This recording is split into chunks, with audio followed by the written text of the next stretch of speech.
오늘 본문 말씀이 베드로의 신앙 고백입니다. 사랑하는 여러분, 베드로의 이 신앙 고백이 믿음의 고백이었는데 오늘 이 말씀을 통해서 한 말씀을 들으면 열 말씀을 깨닫고 깊은 통찰력과 은혜가 있기를 주의 이름으로 축원합니다. 우리가 예수님을 알아가는 몇 가지 방법이 있습니다. 첫 번째는 지식으로 아는 예수님입니다. 교회를 조금만 나오면은 예수님에 대해서 듣습니다. 그리고 배웁니다. 그러면서 이제 예수님은 하나님이시고 또한 하나님의 아들이시고 또 우리 죄를 다 십자가에서 담당해 주신 구세주이시고 그리고 십자가에서 죽으시고 그리고 사흘 만에 부활하셨다. 이런 사실입니다. 그러니까 신앙생활을 조금만 하게 되면은 예수님에 대해서 이 정도의 상식은 다 가지게 된다는 것입니다. 아니, 교회를 나오지 않아도 일반적인 사람들도 이 정도로는 예수님에 대한 예수님은 어떤 사람이다, 기독교에서는 어떻게 이야기한다, 어떤 신이다, 이런 이야기 정도의 상식은 가지고 있는 것입니다. 사랑하는 여러분, 그래서 어느 정도의 이렇게 예수님에 대해서 예수님은 어떤 분이시다, 방금 제가 이야기한 정도로 아는 것을 지식으로 아는 것이라고 하는 겁니다. 지식으로 예수님에 대해서 얼마든지 알 수가 있지요. 이제 배웠으니까, 들었으니까 안다는 것입니다. 사랑하는 여러분, 예수님 그 당시의 사람들도 예수님에 대해서 이제 이야기할 때 자기가 알고 있는 지식을 가지고 예수님에 대해서 이야기를 합니다. 예수님이 나사렛에서 이제 어릴 적에 성장을 했는데 예수님이 공생의 사역을 하시면서 나사렛에서 갔을 때 그때 그들이 이야기를 이렇게 합니다. 누가복음 4장 22절 읽겠습니다. 그들이 다 그를 정언하고 그 입에 나오는 바 은혜로운 말을 놀랍게 여겨 이르되 이 사람이 요셉의 아들이 아니냐. 예수님이 공생애를 시작하시면서 이제 해당에 가서 말씀을 전하시는데 유대인의 해당에서 말씀을 전하시는데 이사야서, 구약, 그 당시에는 구약만 있었겠죠. 구약의 이사야서를 펼쳐놓고 말씀을 쫙 풀어서 설명을 하십니다. 그러니까 이 나사렛에 사는 사람들이 예수님 어릴 적에 다 봤고 그리고 그 형제들도 다 알고 또 일부는 또 가족 친척들이 여기 살고 있고 그런데 예수님이 어느 날 난데없이 나타나셔 해당에서 요셉, 목수의 아들 요셉, 우리가 잘 알고 있는 이 예수가 이사야 말씀을 쫙 전하는데 정말 목수의 아들답지 않게 너무나 해박한 지식으로 말씀을 새롭게 전하는 광경을 보고 놀랍니다. 그것뿐입니다. 그냥 놀랄 뿐이라 그 말이에요. 예수님을 믿는 것이 아니고 요셉의 아들 아니냐, 목수 요셉의 아들 아닌가, 그런데 저렇게 성경을 잘 알다니, 이런 이야기라 그 말입니다. 사랑하는 여러분, 그러들은 요셉의 아들로만 알았지 하나님의 아들, 하나님 예수 그리스도, 우리의 구세주, 그건 알지 못하고 믿지도 않았다는 사실 아닙니까? 지식으로 그들이 가지고 있는 지식은 요셉의 아들 예수, 목수의 아들 예수. 예수님도 공생애 30년, 30이 되어야지 서른의 공생애를 시작하셨는데 그것은 제사장이 30의 임명을 받는 겁니다. 그래서 제사장은 30살 때부터 이제 제사장의 사역을 시작합니다. 그리고 대제사장으로 오신 우리 예수님이 그래서 30에 시작을 하신 것입니다. 실제로 예수님 보시면은 예수님을 저 낭떠러지로 밀어서 떨어뜨리려고 죽이려고 했던 적이 있습니다. 그때 누구냐면은 그들이 요셉의 아들로 알고 있는 사람들이었습니다. 예수님을 어릴 적도 보고 잘 알던 사람들이 예수님을 낭떠러지로 밀어서 죽이려고 했다는 것입니다. 마가복음 8장 27절을 읽어보십시다. 예수와 제자들이 빌립보 가이사라 여러 말로 나가시되 길에서 제자들에게 물어 이르시되 사람들이 나를 누구라 하느냐. 한 번은 예수님이 제자들을 데리고 가이사라 빌립보 지역으로 이동을 하고 있었습니다. 이때는 예수님이 공생애를 시작하신 지 1년 반쯤 되었을 때니까 그러니까 이제 제법 많은 사역들이 일어났습니다. 많은 표적과 기사들도 일어났어요. 그래서 이제 1년 반쯤 되었을 때 예수님이 이제 가시면서 제자들에게 물었습니다. 그러니까 사람들이 나를 누구라고 하느냐. 이제 1년 반 정도 오병이어의 역사도 일어나고 죽은 나사로도 살리고 많은 역사들이 일어난 가운데 물어봤습니다. 그러니까 이제 예수님 곁에 예수님의 여러 가지, 그러니까 뭐 기적의 떡을 먹어본 사람들도 주변에 있었을 것이고, 또 여러 가지 표적에 대해서 목격을 한 사람도 있을 것이고, 소문을 들은 사람들도 있을 것이고, 그리고 예수님의 기적을 같이 경험하면서 그 현장에 있었던 무리들도 있었을 것이라 그 말입니다. 그들을 통해서 그들이 무엇이라고 하느냐, 그러니까 예수님을 보고 각자 지식을 가지게 된 거지. 이제 알게 됐다는 것이에요. 그러니까 마가복음 8장 28절에 이렇게 이야기한다고 합니다. 제자들이 여짜와 이르되 세례 요한이라 하고 들으는 엘리야, 들으는 선지자 중에 하나를 하더이다. 그러니까 그들이 예수님이 하시는 여러 가지 사역을, 기적과 표적을 보고서는 세례 요한이 다시 온 것 같다, 이런 이야기를 합니다.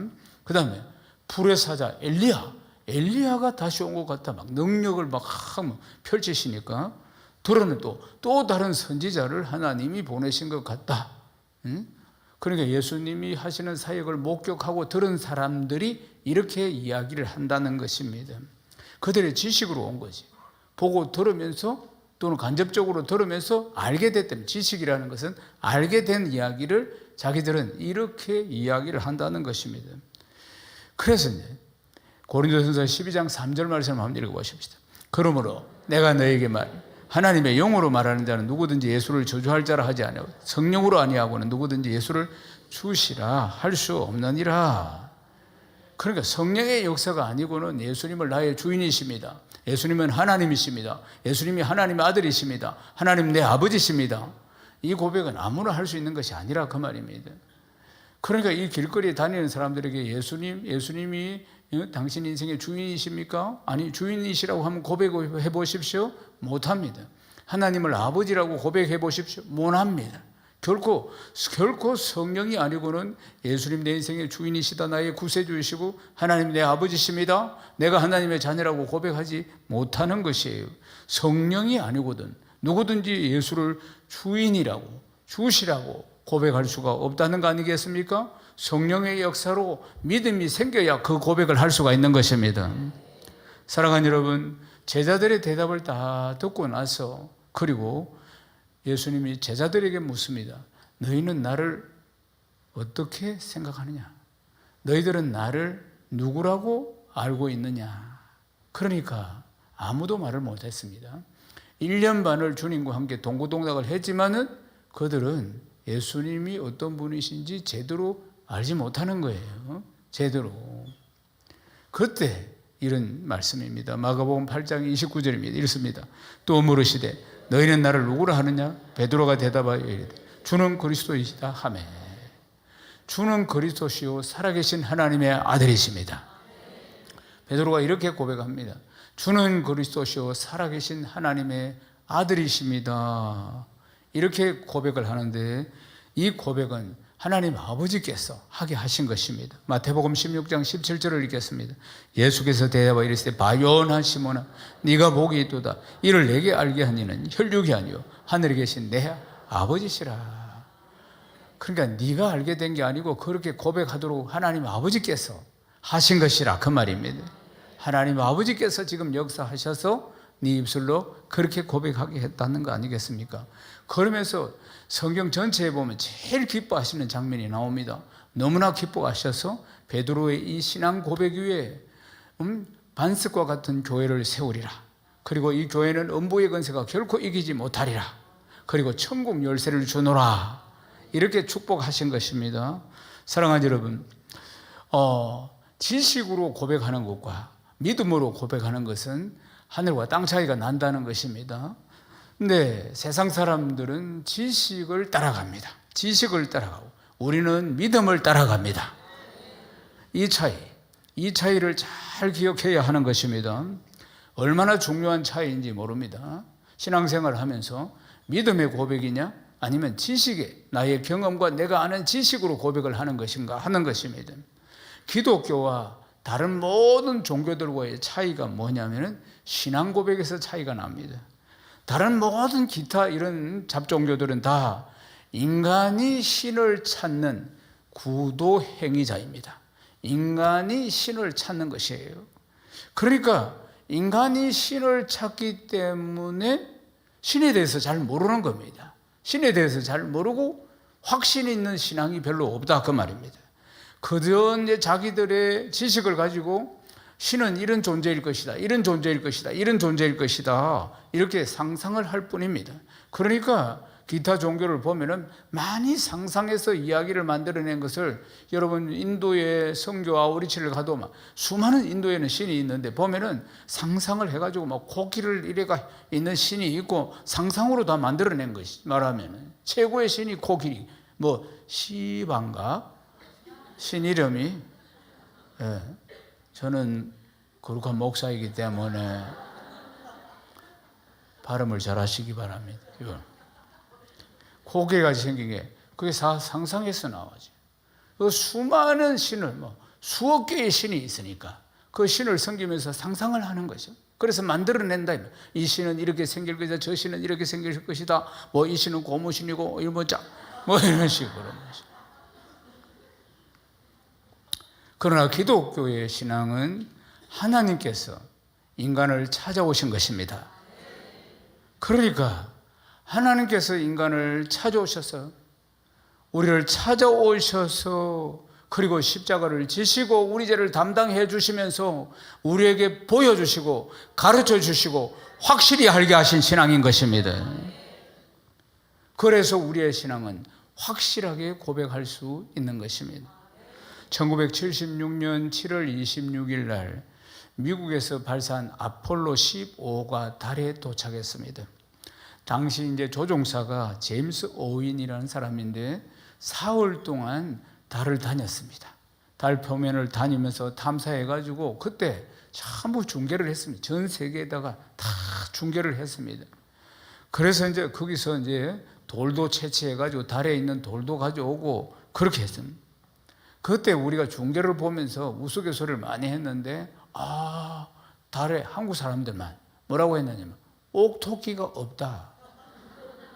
우리는 어릴 적부터 다 동료 속에 옥토끼가 있다고 생각했는데 옥토끼가 없는 거예요. 절구통도 없는 거예요.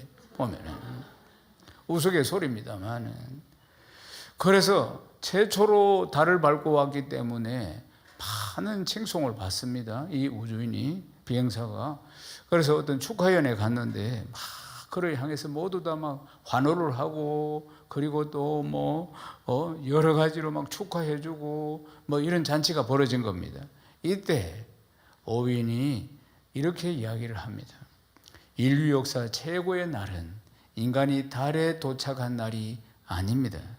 하나님의 아들 예수 그리스도가 이 땅에 온 날이 이 인생의 최고의 날입니다. 인류 역사의 최고의 날이라고 이야기하는 것입니다. 사랑하는 여러분, 사람들은 지금 과학을 통해서 달에 도착해서 보고 느낀 거, 이런 지식, 과학 이런 것에 대해서 막 기뻐하고 즐거워하는데, 그때 무신론자들, 특별히 소련에서 쏘아서 온 우주를 갔다 온 무신론자인 이 우주인들, 그들은 뭐라고 했느냐? 우주에 가니까 하나님은 없다, 천국도 없다. 무신론자들은 그렇게 이야기했습니다. 천국 없다, 가보니까 없다, 하나님도 없다, 이렇게 이야기했는데, 그러나 어윌은 이렇게 이야기했다는 거 아니겠습니까? 하나님의 아들 예수 그리스도가 이 땅에 온 날이 최고의 날이다. 인류 최고의 날이다. 달에 도착한 날이 최고의 날이 아니고, 그들에게 다 달에 도착한 걸 갖다가 막 아주 막 기념하고 축하하고 있는 과학의 발전에 대해서 막 이렇게 극찬하고 있는 그들에게 이게 최고의 날이 아니고 예수님이 오신 날이 최고의 날이다. 사랑하는 여러분, 의인의 한마디는 어디에서 나왔겠습니까? 믿음의 고백, 신앙의 고백 아니겠습니까? 사랑하는 여러분, 지식의 발달과 과학의 발달로 달을 다녀왔습니다. 달을 다녀왔는데 예수 안 믿는 사람, 무신론자들은 하나님이 없더라, 천국도 없더라, 이렇게 이야기했지만은 눈에 보이는 거 없고 귀에 들리는 거 없고 손에 잡히는 거 없어도 믿음을 따라서, 예수 믿는 사람은 믿음을 따라서 고백하는 것입니다. 눈에 보이는 거 없고 귀에 들리는 거 없고 손에 잡히는 거 없어도 말씀을 따라서, 믿음을 따라서 고백하는 것입니다. 사랑하는 여러분, 이것이 세상을 살아가면서 가져야 할 그리스도인들의 용기라는 것 아니겠습니까? 어떤 상황에서도 사람들은 지식을 이야기하고 경험을 이야기하고 과학을 이야기해도 우리는 어떤 상황에서도 말씀을 따르고 믿음을 따르고 성령을 따라야 할 줄로 믿습니다. 인간이 가지고 있는 그 얄팍한 지식을 뛰어넘는 믿음의 세계를 지금 이야기하고 있는 것입니다. 사랑하는 여러분, 그러나 이 세상을 살다 보면은 예수를 믿어도 지식을 따르는 삶이 아주 강력하다는 것을 볼 수가 있습니다. 그러다 보면은 지식을 따르고 세상을 따라가는 삶이 언제든지 우리의 삶 가운데 일어날 수 있다는 것입니다. 마가복음 8장 31절에 32절을 읽어보십시다. 인자가 많은 고난을 받고 장로들과 대제사장들과 서기관들에게 버림받아 죽임을 당하고 사흘 만에 살아나야 할 것을 비로소 그들에게 가르치되 드러내놓고 이 말씀하시니 베드로가 예수를 붙들고 항변하며 예수님이 이제 고난 받으시고 그리고 십자가를 지시고 그리고 우리 죄를 다 담당해서 죽으시고 사흘 만에 부활하실 것이라고 이렇게 이야기를 합니다. 그러니까 베드로가 예수님이 죽는다는 이 고백 앞에서 죽을 것이라고 미리 예언하는 이 말씀 앞에서 그리고 부활할 것이라는 것을 아예 믿어지지가 않고 부활이라는 걸 본 적도 들은 적도 없으니까 그러니까 베드로가 순식간에 믿음의 고백을 했던 베드로가 순식간에 바뀝니다. 예수님 죽으시면 안 됩니다. 절대 안 됩니다. 어디 죽습니까? 예수님 죽으면 안 됩니다. 부활하실 것이라고 했는데도 불구하고 믿어지지 않으니까 인생의 지식으로는 부활을 본 적도 없고 들은 적도 없고 믿을 수가 없으니까 자기 스승인 예수님이 죽는다는 소리 앞에서 안 됩니다. 절대로 안 됩니다. 이렇게 말렸다 그 말입니다. 그러니까 예수님이 베드로를 이렇게 꾸짖습니다. 마가복음 8장 33절입니다.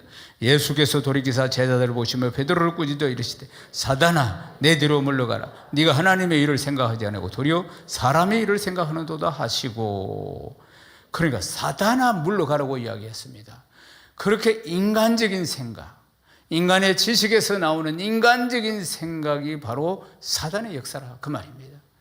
주님의 이 십자가를 지시기 위해서 주님이 오셨지 않습니까? 우리를 구원하시기 위해서 이 구원 사역을 방해하는 인간적인 생각, 인간의 지식에서 나오는 생각으로 방해하는 사단의 생각이라는 겁니다. 이 모든 생각을 사단이 준 것이라 합니다. 그러니까 사단아 떠나가라고 주님이 지금 말씀하고 있는 것입니다. 사랑하는 여러분, 조금 전에는 아버지 하나님의 역사로 주는 그리스도시요 살아계신 하나님의 아들이십니다 이렇게 고백한 입술에서 지금은 주의 일을 방해하는 인간적인 생각으로 지금 방해하는 일들이 벌어져서 사단아 물러가라는 책망을 받는 지경에 이르렀다는 거 아니겠습니까? 이게 뭘 이야기하는 것입니까? 사랑하는 여러분, 우리도 언제든지 이렇게 왔다 갔다 할 수 있다는 걸 기억해야 합니다. 그러므로 언제나 깨어 있어야 합니다. 아멘이십니까? 언제든지 이렇게 번복될 수 있다는 걸 기억합니다. 우리의 신앙이 왔다 갔다 인간적인 생각으로 갔다가 아니면 믿음으로 왔다가 인간적인 생각으로 갔다가 믿음으로 왔다 믿음으로 막 아멘 아멘 하다가도 또 인간적인 생각으로 세상에 그럴 수가 있는데 내 형편과 처지가 이랬는데 이렇게 될 수가 있겠는가, 이렇게 왔다 갔다 하는 것입니다. 사랑하는 여러분, 그러므로 우리의 신앙 고백이 주는 그리스도시요 살아계신 하나님의 아들이십니다, 이 고백이 한 번으로 끝나서 되는 것이 아니고 사단에게 틈을 주지 않기 위해서 늘 깨어있고 늘 고백이 따라가야 할 줄로 믿습니다. 믿음의 고백이 늘 말이에요. 6.25가 터졌을 때 이런 일이 있었습니다.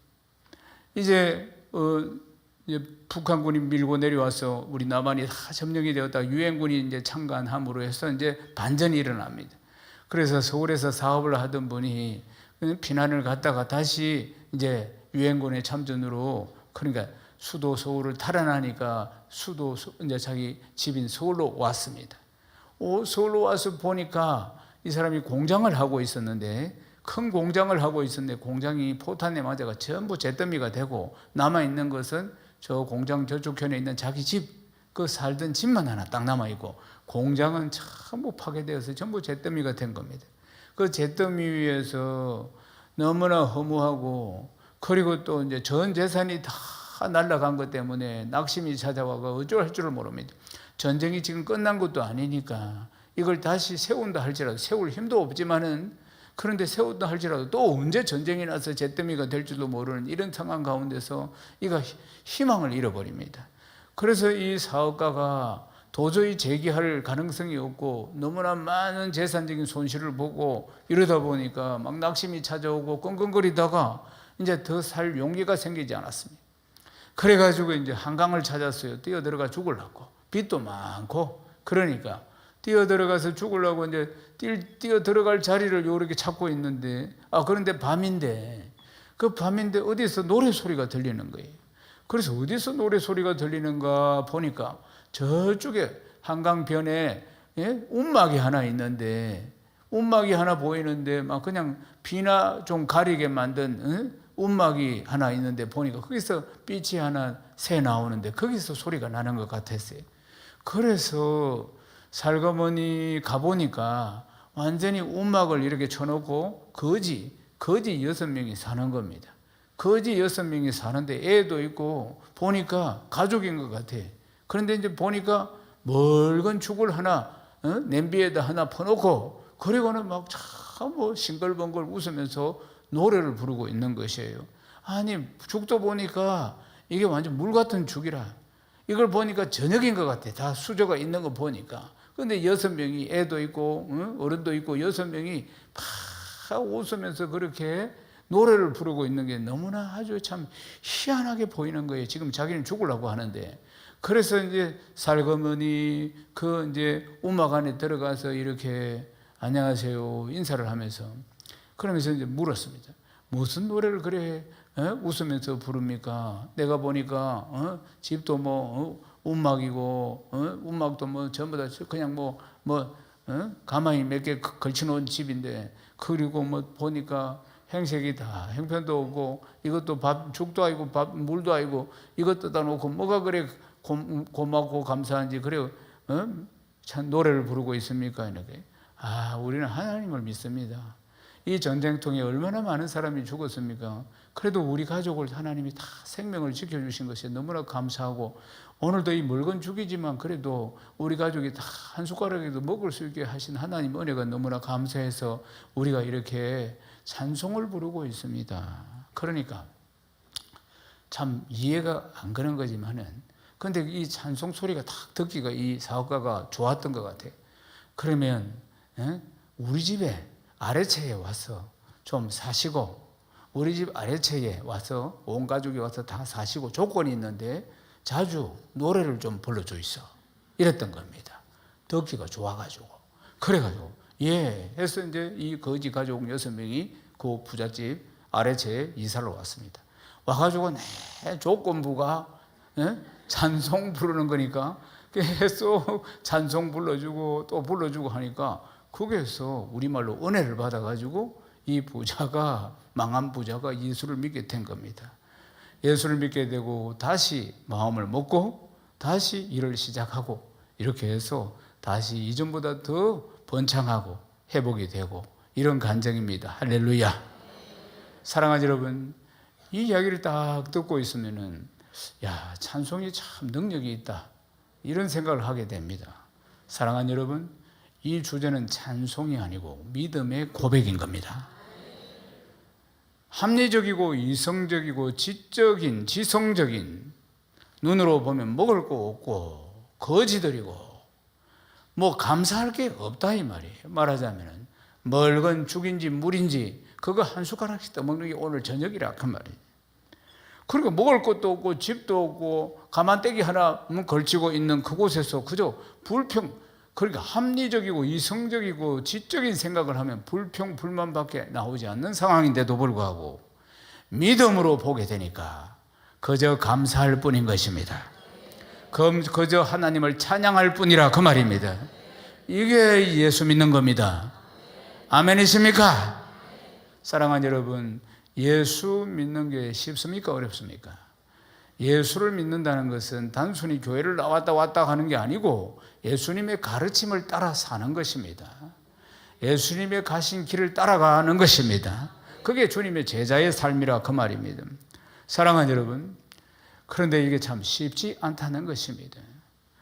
그러니까 보통 대다수는 지식으로만 알고, 그러니까 성경을 말씀을 듣고 배워서 지식으로 알고 그냥 하나님의 아들이십니다, 예수님은 우리의 구세주이십니다, 지식으로 고백하는 정도이지, 믿음으로, 진정으로 나오는 믿음으로 고백하는 게 적다는 것입니다. 실제로 보면은 마가복음 8장 34절을 읽어봅시다. 무리와 제자를 불러 이르시되 누구든지 나를 따르거든 자기를 부인하고 자기 십자가를 지고 나를 따를 것이니라. 우리가 예수를 믿는 것은 내 자신을 부인하고 정욕과 욕심 따라 살아갔던 나를 부인하고 십자가를 지고 주님을 따라가는 것입니다. 이게 예수를 믿는 것이라 그 말입니다. 내 자신을 부인하고 육신의 정욕과 안목의 정욕과 이 세상의 자랑을 좋아했던 세상 가치관으로 살았던 그걸 나를 부인하고 주님이 가신 길을, 이 말씀을 따라 살아가는 것이 예수를 제대로 믿는 것입니다. 갈라디아서 5장 24절을 읽겠습니다. 그리스도 예수의 사람들 육체와 함께 그 정욕과 탐심을 십자가 못 박았느니라. 그러니까 예수 믿는 사람은 내 안에 있는 정욕, 욕심, 교만, 욕망 이런 것들을 다 예수 믿을 때 예수님이 달리신 그 십자가에 못 박았다 이 말입니다. 갈라디아서 2장 20절 또 읽어보시겠습니다. 내가 그리스도와 함께 십자가에 못 박혔나니 그런 적 이전에 내가 사는 것이 아니고 오직 내 안에 그리스도께서 사시는 것이라. 이제 내가 육체 가운데 사는 것은 나를 사랑하사 나를 위하여 자기 자신을 버리신 하나님의 아들을 믿는 믿음 안에서 사는 것이라. 아멘. 그러니까 여러분이 어느 날 예수 믿고 거듭난 날, 그날이 그러니까 옛사람이 죽은 날입니다. 그날이 사망신고한 날임을 기억해야 합니다. 죽사망, 옛사람, 기목자, 김말자 다 십자가에 못 박았어요. 아멘이십니까? 이제 거듭난 새 사람이 지금 사는 것이라 그 말입니다. 성질 들어본 그 사람 십자가에 못 박혔어요. 욕망이 많은 그 사람 십자가에 못 박혔습니다. 아주 성질이 급하고 아무 말이나 함부로 해가지고 늘 소란을 만들어 그 사람 다 십자가에 못 박혔다 그 말입니다. 내가 그리스도와 함께 십자가에 못 박혔나니 이게 예수 믿는 원리라 그 말입니다. 그날 죽사망, 그날 사망신고했는데, 그런데 이제 주님의 성품을 닮아가고 주님 말씀을 배우면서 그래 살아가는데 어느 날 보니까 다시 욕망이 올라오고 다시 욕심이 좀 올라오고 다시 옛사람이 막 살아가지고 막 설치고 돌아갑니다. 막 돌아다닌다.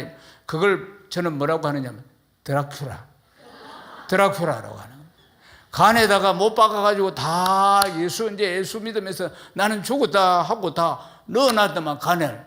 그런데 이 간을 빡 밀치고 올라와가지고 이빨을 드러내고 혈기, 정욕, 욕심, 교만 살아가면 하고 많은 사람을 다시 괴롭히고 이러다. 드라큘라 어떻게 잡아였어요? 십자가를 가지고 쫙 하는 게 드라큘라 또 싹 들어가요. 그러니까 은혜를 받아야 들어갑니다. 아멘이십니까? 가끔씩 보면은 이 드라큘라가 교회도 돌아다니고 있어요. 보면은 옛사람이 살아났다 이 말이에요. 정과 욕심을 십자가에 못 박았는데 이미 그 사람 죽었는데, 욕심 많은 그 사람, 정욕 따라가는 그 사람 죽었는데, 그런데 어느 날 은혜가 떨어지니까 살아가지고 나와가지고 막 설치고 돌아다닌다 그 말입니다. 사랑하는 여러분, 그래서 은혜를 팍 받아서 다시 간 속으로 들어가야 하는 거예요. 못을 확 박아봐야 돼요. 아멘이십니까? 사랑하는 여러분, 그게 무엇인가? 날마다 십자가를 지고 사명을 붙들고 살아가는 삶인 줄로 믿습니다. 마가복음 8장 35절을 읽겠습니다. 누구든지 자기 목숨을 구원하고자 하면 잃을 것이요 누구든지 나와 복음을 위하여 자기 목숨을 잃으면 구원하리라. 항상 기독교의 말씀은 역설적이죠. 살고자 하면 죽어야 하고 죽으면 살리라. 항상 그렇다 그 말입니다. 실제로 예수를 잘 믿는 것은 나와 복음을 위하여 자기 목숨을 잃으면 구원하리라고 말씀하셨습니다. 그러니까 예수는 어떻게 믿느냐? 목숨 걸고 믿어야 하는 겁니다. 신앙은 타협이 없고, 아멘이십니까? 사랑하는 여러분, 입으로만 고백하는 것이 아니고 지식으로만 고백하는 것이 아니고 생명 걸고 나의 구세주라고 고백해야 하는 것이라 그 말입니다. 종교교육가 마르틴 루터가 비슷한 이야기를 했습니다. 그리스도인의 회심에는, 예수 믿고 거듭나는 이 회심에는 세 가지의 회심이 있다는 것입니다. 머리의 회심, 그러니까 지식으로 하는 회심이라 그 말입니다. 배워서 들어서 지식으로 회심, 주는 그리스도십니다, 이런 지식으로 아는 회심이 있고, 그 다음 가슴에서 나오는 회심이 있습니다. 믿음으로 진정으로 내 죄를 뉘우치면서 내 죄를 회개하면서 회심하는 것, 가슴에서 나오는 회심. 세 번째는 지갑의 회심입니다. 사랑하는 여러분, 우리의 믿음이 입으로만 고백하는 것이 아니라 삶으로 나타나야 합니다. 예수를 믿는 삶이 드러나야 한다 그 말입니다. 사랑하는 여러분, 입으로만 목숨을 드립니다 이런 것이 아니고 매일매일 십자가를 지고 주님 가신 길을 따라가는 삶이 되어야 한다는 것입니다. 실제로 초대교회 때 보면은 그리스도인들이 많은 핍박을 받으면서 또 많은 사람들이 순교를 합니다. 이런 가운데서도 회심을 하고 그리고는 성령 충만을 받습니다. 은혜를 체험하면서 그때 나타나는 변화가 뭐냐? 하나님 나라 확장을 위해서, 복음 전파를 위해서 기꺼이 물질을 드리는 모습에서 나오는 것입니다. 그들이 가진 것들이 무엇이 있겠습니까? 그러나 그들의 신앙의 고백이 삶으로 나타나는 것이 물질로 드리는 것, 물질로 헌신하는 것으로 나타났다는 사실입니다. 사랑하는 여러분, 삶으로 드러나야 합니다. 아멘이십니까? 자기 십자가를 지고 믿음으로 고백하는 삶이 바로 이런 것이라는 것입니다. 주님이 우리에게 분명히 가르쳐주고 있습니다. 마태복음 7장 21절을 읽겠습니다. 나더러 주여 주여 하는 자마다 다 천국에 들어가는 것이 아니오 다만 하늘에 계신 내 아버지의 뜻대로 행하는 자라야 들어가는 것이다. 아멘이십니까? 주여 주여 한다고 해서 천국 들어가는 것이 아니라 그 말입니다. 하나님의 뜻대로 행하는 사람, 그러니까 지식으로 고백해서는 안 된다 이 말입니다. 믿음으로 고백하고 삶으로 고백해야 한다 그 말입니다. 아멘이십니까? 우리나라 초기 선교사 중에 노벌이라는 선교사가 있습니다. 이 선교사가 1906년에 죽음은 사랑을 넘어서라는 소설을 발표했습니다. 이 소설 내용에 보면은 이제 그 당시에 우리 기독교 안에 이제 처음 복음이 들어왔을 때 일어난 일들을 실화를 소설로 만든 내용입니다. 이 소설에 보면 성료라는 남자 주인공이 나오고 이화라는 여자 주인공이 나옵니다. 성료는 양반의 아들이고 이화는 종입니다. 그런데 성료가 양반의 아들인데 종의 신분을 가진 이화를 사랑하게 됩니다. 그래 이 두 사람이 사랑하게 됩니다. 성료는 이화하고 결혼을 하면 이 양반의 이 신분이 이제 박탈이 되는데도 불구하고 각오를 하고 사랑을 합니다. 그래서 이제 그런데 그런 가운데 전쟁이 터지면서 서로가 생사를 모르게 됩니다. 그런데 성료는 포기하지 않고 이 사라진 이 이화를 막 찾습니다. 그러니까 찾아보니까 이화가 어떤 다른 집의 종으로 일을 하고 있는 겁니다. 이화는 기독교인이었습니다. 그래서 이화는 기독교 신앙을 가지게 되었는데 이제 기독교 신앙이 그 안에 들어옴으로 이화에게는 순종과 희생이라는 것을 딱 알게 되었습니다. 그래서 이제 그들이 이제 결혼을 하게 되는데 원래 주인의 허락을, 종은 주인의 허락을 받아야 합니다. 그런데도 불구하고 예배당에 가서 기독교식으로 결혼식을 두 사람이 올립니다. 그래서 목사님 앞에서 죽음이 갈라놓을 때까지 서로 사랑하겠다 이렇게 약속을 하고 결혼합니다. 그런데 결혼하게 되는데 이화는 한편으로는 이제 자기 주인이 있잖아요. 자기 신분이 종이니까 주인에게 순종해야 하는 전통적인 이 여인이었고, 한편으로는 기독교 신앙을 가지게 되므로 인간은 다 누구나 평등하다는 것을 믿는 또 크리스찬이었다는 사실입니다. 여기서 이화가 갈등을 합니다. 전통적인 관습에서, 그리고 또 새로운 신앙에서 이런 이제 아주 갈등을 합니다. 결론은 뭐냐? 이제 이화는 크리스찬이니까, 자기가 기독교인이니까 이 전통적인 관습이 잘못되어도 그러나 그걸 자기는 지켜야 된다는 것이에요. 그래서 주인에게 가서 용서를 빌고 승인을 받아야 된다, 이런 이야기입니다. 그렇지만은 그러나 남편은 반대합니다. 그건 잘못된 악습이고 그러니까 그거 지킬 필요가 없다. 우리만 잘 살면 된다. 이렇게 이야기를 합니다. 그러나 이완은 그걸 용납을 하지 못합니다. 만약에 그렇게 한다면 예수 믿는 사람들이 욕을 들을 것이고 하나님 영광을 가리게 될 것이다, 이런. 그래, 예수 믿는 사람은 관습을 무시하고 법을 무시한다, 이런 이야기를 듣게 되니까 자기는 그렇게 할 수가 없다고 이야기합니다. 남편이 가슴을 치면서 말립니다. 절대로 그 구습은 잘못된 것이니까 주인 찾아가서 그렇게 할 필요가 없다, 그렇게 말리지만은 그러나 이완은 결심을 합니다. 이완은 태어났을 때 손바닥에 십자가 문신을 주인이 새겼습니다. 십자가 문신이 뭐냐면 종의 문신인 것입니다. 종의 문신인데 이완은 어릴 적부터 자기 손바닥에 있는 십자가를 보면서 자기 인생이 종의 신분으로 평생 이렇게 힘겹게 살다가 죽는다 생각을 했습니다. 그러나 예수를 믿고 나서 이 십자가가 영광의 십자가라는 것을 깨닫게 됩니다. 이전에는 수치스럽고 그리고 나를 죽음으로 몰고 가는 손바닥에 있는 십자가였는데 이것이 참으로 거룩한 상징이요 그리고 승리의 상징이라는 것을 그가 깨닫습니다. 그리고 조선의 희망은 이 십자가에 있다, 이 요한은 그렇게 이야기를 합니다. 그래서 이게 이화의 신앙 고백이죠. 그래서 성녀와 이하는 주인 집으로 가서 자기들이 결혼했다고, 그리고 승인을 받지 않고 결혼했다고 용서해 달라고 이야기를 합니다. 그러나 주인이 화를 내면서 종도를 시켜가지고 묶어서 쳐라고 했습니다. 그래서 매를 너무 많이 맞아가지고 이화가 죽어갑니다.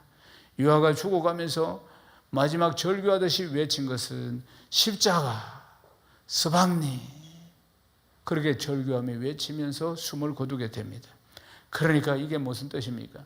죽도록 주님을 사랑했고 동시에 한 남자를 죽도록 또한 사랑했다는 이야기인 것입니다. 사랑하는 여러분, 사람들은 이 이야기를 들으면 참 어리석다, 그냥 도망가서 잘 살지 왜 그랬을까, 이렇게 생각하기도 합니다. 그러나 이것은 신앙을 가진 우리나라 초대교회 때 한국 여인의 사랑 이야기인 것입니다. 세상 사람들은 지식으로 가지고 보면 참 어리석은 여인이다, 이렇게 이야기할 것입니다.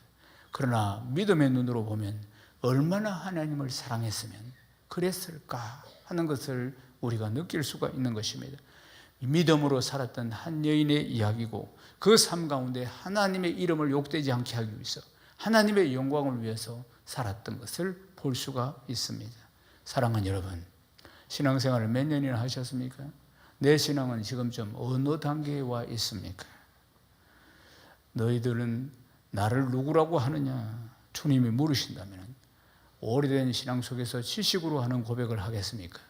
아니면 정말 삶이 따라가는 믿음의 고백을 하시겠습니까? 믿음의 고백이라는 것은 내 삶이 따라가는 신앙생활을 말하는 것입니다. 사랑하는 여러분, 나의 믿음의 고백이 참된 고백이 되기 위해서는 매일매일 십자가를 지는 삶, 하늘에 계신 내 아버지의 뜻대로 행하는 삶을 살아가기 위해서 힘써야 합니다. 성령께서 도우십니다. 매일 주님 앞에 내 믿음을 고백할 수 있는 귀하고 복된 성도 되시기를 축복합니다. 입술로도 고백하고 삶으로도 고백하는 복된 성도 다 되시기를 주님의 이름으로 축원합니다.